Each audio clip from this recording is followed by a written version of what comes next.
Good morning students.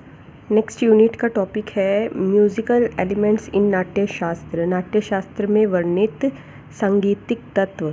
तो नाट्य शास्त्र जो है वो संगीत का ग्रंथ है। एक ग्रंथ का नाम है नाट्य शास्त्र। तो उस ग्रंथ में म्यूज़िक के बारे में इस ग्रंथ के रचनाकार ने क्या क्या बताया है, उसके अकॉर्डिंग म्यूज़िक में जो स्वर है या थाट है या साइन है उसने क्या क्या बताया है, वो सब इस ग्रंथ में, इस टॉपिक में आपको बताना है। हम कि उसने पहले अध्याय में या 32वें 30वें जितने भी अध्याय हैं, हर अध्याय में उसने क्या क्या लिखा है। तो अधिकांश विद्वानों के अनुसार इस ग्रंथ का रचनाकाल 5वीं शताब्दी माना गया है।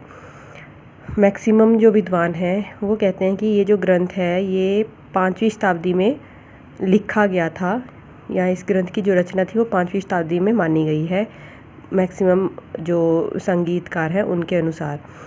इस ग्रंथ की रचना महर्षि भरत ने की। मतलब ये जो ग्रंथ रचा गया है, लिखा गया है, महर्षि भरत के नाम के द्वारा लिखा गया है। नाट्य शास्त्र के नाम से ही विदित होता है। विदित का मतलब है पता चलता है। नाट्य शास्त्र के नाम से ही हमें पता चलता है कि उस समय भी संगीत और नाट्य में गहरा संबंध था।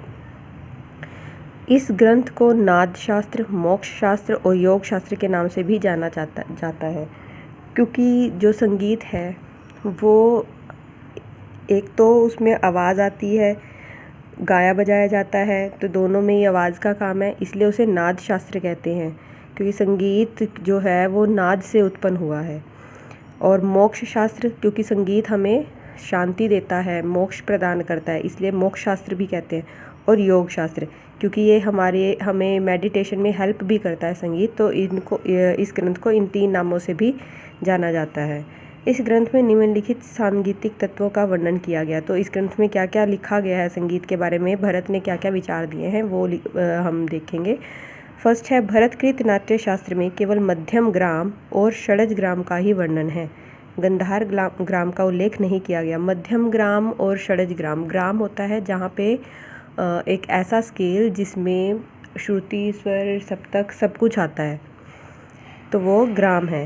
तो 3 तरह के ग्राम है, +2 में पढ़ोगे आप ग्राम को डिटेल से। फिलहाल आप इतना समझो कि ग्राम 3 तरह के, षड्ज, मध्यम और गंधार, जिनमें से गंधार ग्राम है जो वो लुप्त हो गया, क्योंकि इस ग्राम का जो उपयोग था वो देवलोक में किया जाता था, तो कठिन होने की वजह से वो गंधार ग्राम लुप्त हो गया। आगे है, भरत ने काकली, निषाद और अंतर्गंधार को ही विकृत स्वर माना है। अब ये काकली, निषाद और अंतर्गंधार जो है विकृत स्वरों के नाम है पुराने टाइम के। जैसे अब तो हम कोमल नी और शुद्ध नी कहते हैं, तो उस टाइम में काकली नी और निषाद मतलब काकली निषाद जो था वो विकृत स्वर माना गया था, नी का दूसरा रूप। ऐसे ही अंतर्गंधार जो है वो गंधार का दूसरा रूप है। तो वादी संवादी स्वरों की पूरी 9 या 13 श्रुतियाँ मानी गई हैं। जो वादी स्वर होते थे उनकी 9 या 13 श्रुतियाँ मानी गई हैं। इस ग्रंथ में उन्होंने लिखा है, बताया है कि वादी स्वरों की 9 या 13 श्रुतियाँ होती हैं। नाट्यशास्त्र के 28वीं कड़ी अर्थात अध्याय में भरत ने वाद्यों के 4 भेद, स्वर, श्रुति, ग्राम, मूर्छनाएं और ग्रह, अंश, न्यास आदि का वर्णन किया है। 28वां जो इसका लेसन है इस ग्रंथ का, उसमें भरत ने वाद्यों के 4 भेद बताए कि 4 तरह के वाद्य हैं। स्वर के बारे में बताया है, श्रुति, ग्राम, मूर्छना, इन सब के बारे में बताया है। ग्रह, अंश, न्यास जो होता है वो जब हम राग गाते हैं तो जिस स्वर से हम अपना राग शुरू करते हैं वो ग्रह है, तो अंश बीच का, न्यास का मतलब है जब हम जिस स्वर पे रुकते हैं। तो षड्ज ग्राम की 7 और मध्यम ग्राम की 11 अर्थात कुल मिलाकर 18 जातियों का वर्णन किया गया है। और इसी अध्याय में षड्ज ग्राम की जातियों का भी बताया है, और षड्ज ग्राम और मध्यम ग्राम की जातियाँ बताई हैं कि षड्ज ग्राम और मध्यम ग्राम की 11 और षड्ज ग्राम की 7, तो 18 जातियों का वर्णन किया है। इन्हें 2 भागों में विभाजित किया गया, शुद्ध और विकृत। नेक्स्ट जो लेसन है 29वां अध्याय जो है, उसमें विभिन्न प्रकार की वीणाएं तथा इनकी वादन विधि की, वीणाएं कितनी प्रकार की हैं, और वीणाओं का एक लेसन है 29वां जो लेसन है इस अध्याय का, इस ग्रंथ का, उसमें वीणाओं के बारे में बताया कि कितनी वीणाएं हैं और कैसे कैसे बजाई जाती हैं। 30वें अध्याय में सुशीर वाद्य, सुशीर वाद्य जो हैं वो वाद्य हैं जो हवा से ध्वनि उत्पन्न करते हैं, जैसे हारमोनियम हो गया, बांसुरी हो गई। तो 31वें अध्याय में कला, लय और विभिन्न तालों का विवरण है। अलग लय के बारे में बताया है, कलाएं कितनी प्रकार की हैं, तालें कितनी हैं, तालों के परिचय बताए हैं। 32वें अध्याय में ध्रुव के 5 भेद, छंद, विधि तथा गायकों के लक्षण बताए हैं। ध्रुव जो है वो पुराने टाइम का काम है और उसके 5 भेद बताए। छंद विधि जो छोटे छोटे वो दो या चार लाइनों के छंद होते हैं वो, और गायकों के लक्षण की गायक को कैसा होना चाहिए, कैसे है उसकी आवाज़, उसके गाने का तरीका, ये सब।